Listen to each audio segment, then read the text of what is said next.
Pada tahun 1619 di Batavia, sebuah kota yang baru saja didirikan oleh penjajah Belanda, kehidupan berjalan dengan sangat sederhana. Gedung-gedung masih terbuat dari kayu dan bambu, sementara kapal-kapal besar berlabuh di pelabuhan, siap untuk membawa rempah-rempah dan hasil bumi Nusantara ke Belanda. Suasana malam itu sangat tenang. Hanya ada suara ombak yang menghempas pantai dan bunyi langkah para penjajah yang menjaga ketertiban. Namun, di balik kedamaian itu, ada satu perwira muda Belanda yang sedang menjalani malam yang tak akan pernah ia lupakan. Peter van der Linde, seorang perwira muda yang penuh rasa ingin tahu, mendapat perintah untuk memeriksa sebuah bangunan tua yang baru ditemukan di luar kota. Bangunan itu terletak di hutan kecil yang jarang dijamah manusia, dan meskipun belum ada laporan yang pasti, cerita-cerita tentang bangunan tersebut sudah mulai beredar di kalangan tentara Belanda. Dengan rasa penasaran yang tinggi, Peter membawa dua bawahannya, Jean dan Hendrik, untuk menyelidiki bangunan tersebut. Mereka berjalan melewati jalan setapak yang sempit, semakin jauh dari keramaian kota, hingga akhirnya mereka sampai di tempat yang dimaksud. Bangunan itu tampak berbeda dari apapun yang mereka pernah lihat. Pintu utama terbuka sedikit, mengundang mereka untuk masuk.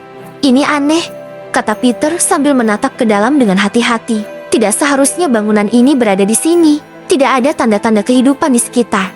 Mereka memasuki bangunan dengan perlahan dan menemukan sebuah ruangan besar yang dipenuhi dengan peralatan yang tampak asing. Ada sebuah mesin besar di tengah-tengah ruangan, terbuat dari logam yang bersinar, dengan tombol-tombol dan layar yang tidak dapat mereka fahami. Peter, yang meskipun seorang perwira militer, memiliki ketertarikan terhadap teknologi dan pengetahuan, mendekati mesin tersebut. "Apakah ini sebuah mesin perang?" tanya Jane dengan cemas. "Entahlah, tapi sepertinya ini bukan mesin perang. Ini lebih mirip alat untuk..." Peter terdiam sejenak. "Mungkin untuk penelitian," jawab Peter. Peter yang sangat penasaran tidak bisa menahan diri. Ia mulai menekan beberapa tombol pada mesin tersebut. Ketika ia menekan tombol besar di tengah mesin, tiba-tiba seluruh bangunan bergetar keras, dan lantai di bawah mereka terbuka dengan suara gemuruh yang mengerikan. Sebuah cahaya terang menyelimuti mereka, dan sebelum mereka sempat berteriak atau menyadari apa yang terjadi, mereka terjatuh ke dalam kegelapan. Peter merasa seolah-olah dirinya dibawa terbang melintasi ruang dan waktu. Dunia di sekitarnya seakan berputar sangat cepat. Cahaya putih yang menyilaukan membuat matanya tidak bisa terbuka sepenuhnya. Ketika semuanya akhirnya berhenti, Peter membuka matanya dan mendapati dirinya berada di tempat yang sama sekali tidak ia kenali. Jakarta, 2025. Peter berdiri di tengah jalan raya yang sibuk, dengan kendaraan yang melaju dengan kecepatan tinggi. Ia menoleh ke kanan dan kiri, tetapi tak ada yang ia kenali. Jakarta, yang dulu hanyalah sebuah pelabuhan kecil dengan pemukiman sederhana, kini berubah menjadi kota modern yang penuh dengan gedung pencakar langit dan teknologi yang sangat canggih.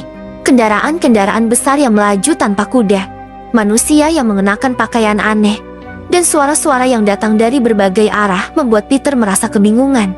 Apakah ini Batavia yang telah berubah? Pikir Peter dalam kebingungannya. Namun, ia segera menyadari bahwa segala sesuatu sangat berbeda dari apa yang ia kenal.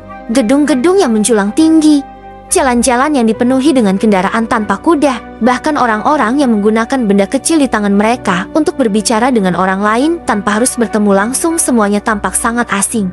Saat Peter sedang kebingungan, seorang pria dengan pakaian kasual berhenti di dekatnya dan menatapnya dengan heran. "Pak, ada apa? Kenapa kamu berdiri di tengah jalan seperti itu?" tanya pria itu terlihat khawatir.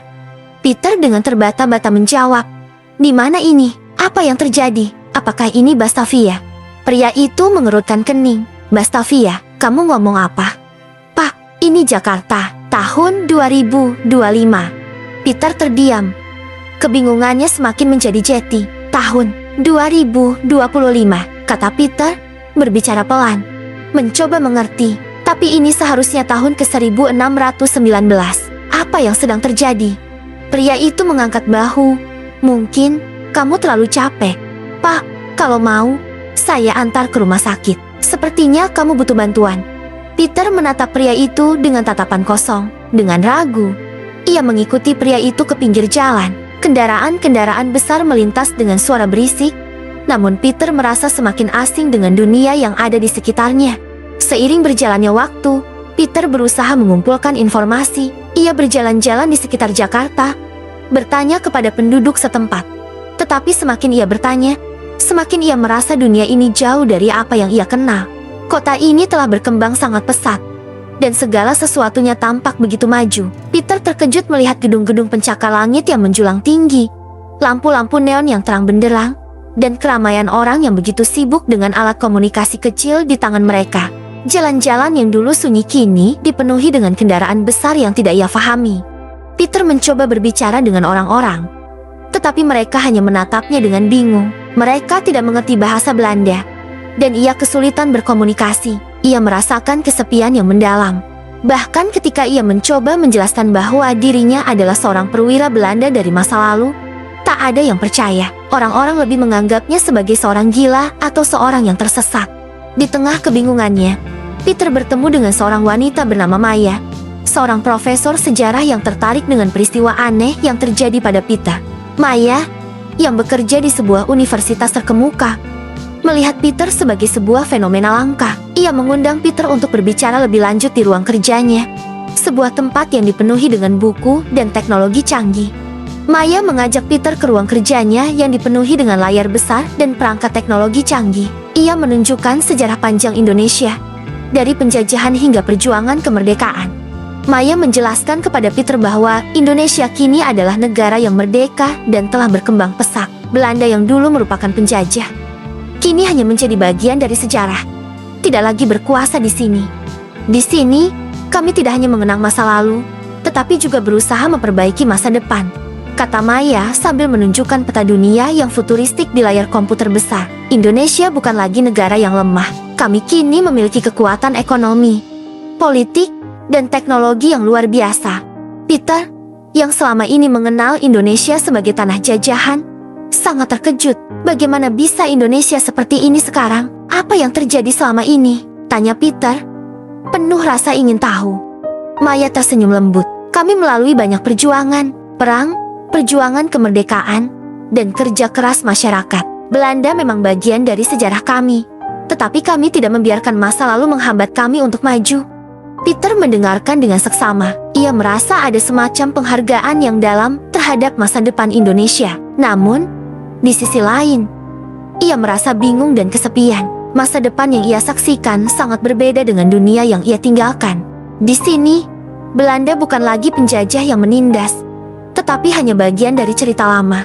Peter mulai menyadari bahwa meskipun Belanda tidak lagi menjadi kekuatan yang mengendalikan Indonesia, perjuangan bangsa ini belum selesai. Banyak lapisan sejarah yang telah ditembus, dan banyak tantangan yang masih harus dihadapi. Namun, ia juga menyadari bahwa masa depan Indonesia adalah hasil dari kerja keras dan semangat juang generasi-generasi sebelumnya. Maya kemudian menjelaskan bahwa Peter mungkin bisa kembali ke masa lalu dengan bantuan teknologi yang ada di masa depan.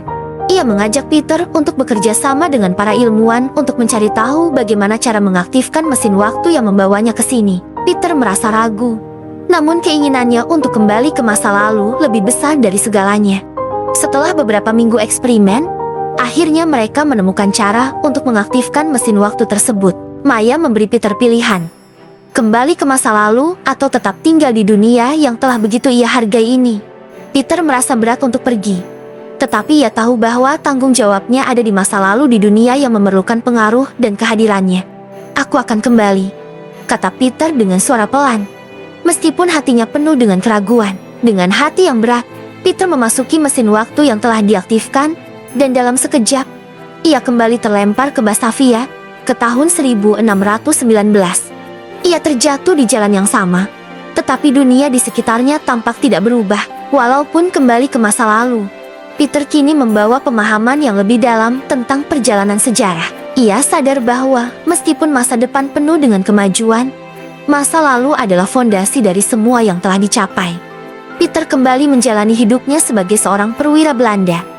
Namun kali ini ia lebih bijak dalam melihat peranannya. Ia tahu bahwa suatu hari nanti, Indonesia akan meraih kemerdekaan dan masa depan yang cerah. Sebuah masa depan yang telah ia saksikan, dan yang akan terus ia kenang selama hidupnya. Terima kasih sudah menonton sekaligus mendengarkan cerita Nusantara di channel Zain Ahmad. Jangan lupa like, komen, share dan subscribe untuk notifikasi cerita-cerita selanjutnya. Sampai jumpa.